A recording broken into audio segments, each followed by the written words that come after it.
Grocery Shopping Sucks by Wayward and Worn.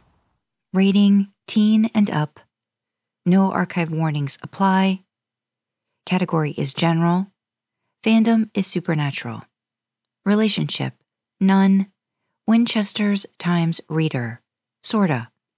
Character, Sam Winchester, Dean Winchester, you, reader. Summary. A day in the life of living with the Winchesters. I'm not saying that I hate salads, Sam. She began, pushing the cart a few feet past him while he stopped to peruse the salad dressings. I am. Dean grumbled as his bow legs carried him over to the next aisle.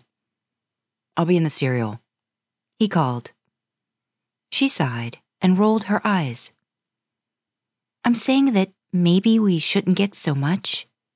We get all this great stuff, then, as always, something pops up and we have to go. We come home to severely rotted and mean vegetation in the fridge. Sam opened his mouth to reply. And then we have to deal with Dean and his leftover pizza of self-righteousness. Sam snorted. I guess you have a point. He grabbed 2 bottles, turning and holding them up for her. Raspberry or balsamic? Balsamic. I don't like the sweet stuff. Nodding, Sam dropped the bottle into the cart, and they proceeded to the cereal aisle. Sam briefly sliding his hand into her back pocket and squeezing. And you do like the sweet stuff. At least you did last night. He said loud enough, just for her. You hush. She shot back, unable to hide a smile. His hand sliding out, but not before leaving behind a solid pinch. She bit back a squawk, and they turned the corner just as Dean approached, dropping 7 boxes into the cart. They looked at him in surprise. What? He challenged. Not like it's kale. This stuff won't rot, and it's packaged for easy travel. He smiled, pleased with his argument. Yeah, but Dean, can't we at least get 1 box of Cheerios or Raisin Bran? She leaned over, grabbing a couple of boxes. I mean, Lucky Charms, excellent. Frosted Flakes, love those. Cinnamon Toast. As she was picking up the boxes one by one, Sam noticed his brother getting agitated, shifting from one foot to the other, and running his hand through his spiky hair. Dean? He questioned. Suddenly, Dean lunged forward, grabbing the last 4 boxes out of the cart before she got to them. You know what? You're right. Too much of a good thing, Ken. The edge of one of the boxes knocked against the kid seat, toppling the tower of cereal back into the cart, along with the 3 Busty Asian Beauties magazines Dean had stuffed between them. The 3 stood silently for a moment, Dean staring at his feet and shaking his head. That's how you get them in the cart? She exclaimed to a furiously blushing Dean. I don't... He looked at his brother, who was about to blow an O-ring, trying not to laugh. You shut up. Snagging one, she looked at the cover. And, oh, look, she exclaimed loudly. The Super Busty edition. She dropped it back in the cart. I don't care that you want these, Dean. She began, pushing the cart again before they caused a bottleneck. The boys falling in step behind her. Wait, you don't? No, of course not. We all have our vices. She pointed to a box of Raisin Bran up on the top shelf. Wordlessly, Sam reached and handed it to her. What pisses me off is that you pull this, and then you 2 go to the car, leaving me to look like a massive, salad-loving, alcoholic deviant.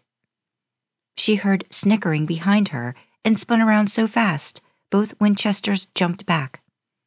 I'm not an alcoholic, she half yelled, catching the attention of a few nearby shoppers. Now it was her turn to blush. God damn it. she cursed, rushing out of the aisle as the giggling brothers hurried to catch up. "I'd love to know what her vices are," Dean said under his breath as they followed. "You ask her," Sam shot back. They finished mostly in silence, only asking clarifying questions. At the end, she grabbed Dean's arm in a vice grip when he made a move to go get the car. "Oh no, you're going to go through the checkout and buy your porn like a man. Sam can go get the car." Sam ran out to the safety of the car like a clown was behind him, waiting until he saw them emerge, then getting out and popping the trunk. Dean looked furious. She looked mighty pleased. They loaded the groceries in a strange silence. Once everyone was in the car and Dean was driving, too fast, out of the parking lot. Sam finally spoke. "What the hell is wrong?" "You're the only one that can shop in there now, Sammy," Dean replied grimly. "You guys got banned?" Sam squawked. "Oh, he's just overreacting," she chastised from the back seat. "Humiliated," Dean huffed. "Abject freakin' humiliation." Sam turned to look at her. "What did you do?" Wide-eyed and absolutely not innocent, she shrugged and opened her mouth to reply when Dean piped up. "As we're checking out, I didn't realize that she had one of my magazines. Dave, the cashier, asks us if we found everything all right. She whips out the centerfold and asks me, 'Is she hotter than me?' Right in front of the whole place." She burst into laughter, and Sam really tried, but in the end, couldn't help but join her. Despite himself, Dean cracked a smile, but covered it with an angry cough. "What did Dave say?" "What did you say?" Sam asked once he was barely under control again. She laughed even harder, falling onto her side on the seat. "Oh, him? He wanted to see so he could put in his 2 cents worth." Dean hollered. "Did you let him?" Sam gasped. "Hell no, I didn't let him. You want me to encourage some douchebag cashier to imagine our girl naked?" Dean looked over at his brother in indignation. "Absolutely not." "So what did you say?" Sam was crying now. "Of course not." I said, "Of course not." Dean cried over his howling companions. "I hate you both."